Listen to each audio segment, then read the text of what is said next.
We want to congratulate two of our colleagues from here at Mountain Lake PBS, Michael Hansen, a producer and editor, and Will Houle, a photographer, who were both honored this past week with the New England Regional Emmy Award for the story they produced last summer on Devann Murphy from Keeseville, New York, a remarkable athlete and cancer survivor who has now made it her mission to get others moving.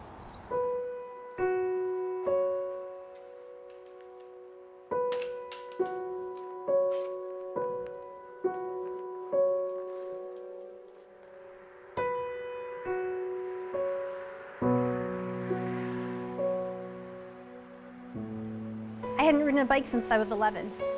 So that was 91. 2015 was the first time I ever got to get on a bike.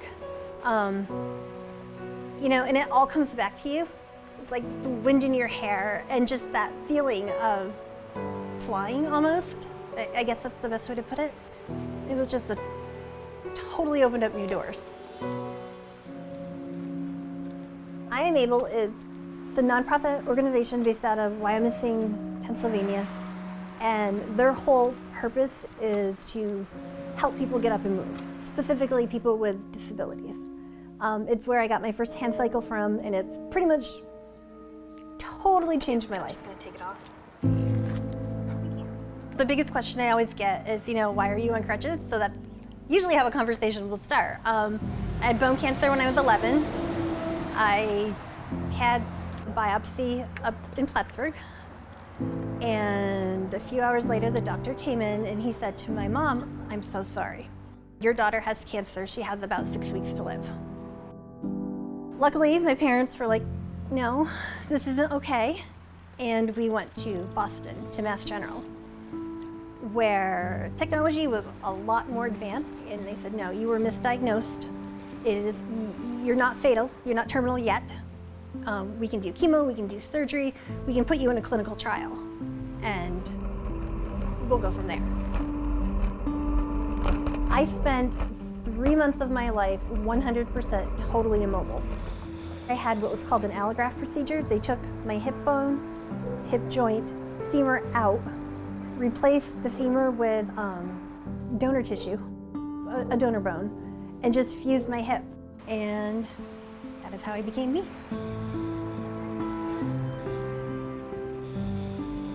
People are always like, "Would you change what happened? Would you, would you want it to be any different? Would you not want to have been sick?" And my answer is always a resounding no.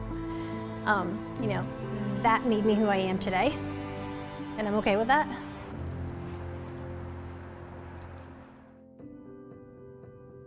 They're kind of in chronological order.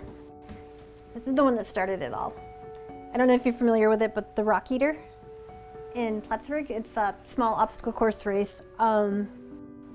Somebody said to me, "We would love for you to come with us, but there's no way you can do this." So that is what started it all. And that progressed to, hey, there's this really cool group called the Jimmy Fund in Boston that raises money for kids with cancer. And I said, if I can raise $2,500, I'm going to walk the marathon course, which is what I did. After my first marathon, where I was awful, I went back the following year and won. So that was kind of cool. And then my favorite one, that would be the year that I won the Boston Marathon. So few people can say that. It was so cool. I think we all come to grips with our mortality at some point. I just did it a lot younger, because when I was 11 years old, I envisioned like this tiny coffin. That was what I kept picturing. Will my friends come to my funeral? They're kids, will they come? Those are the things that went through my mind. And I like to think I'm still here because I have a purpose, and I need to do something to leave a mark. 100 Days of 5K started out as this little tiny idea. What can I do? What can I do to promote movement and wellness and just using the abilities that you have? We're all capable of doing this, so I'm going to start tagging people. Facebook, Instagram. I'm going to start encouraging friends, family, and strangers to get up and move. And it has gone from me doing a 5K every day to I now have people throughout the country who are also doing one 5K every single day for 100 days. They picked it up and they said, you know what, I can do this. Knowing that I almost didn't have the opportunity to get out of bed every morning makes me get out of bed every morning. You know, that was almost taken away from me. And I fought like hell to keep it. And there is no way I'm going to let a day go by without doing something to either help others, help myself, just do something that matters. That is what makes me move.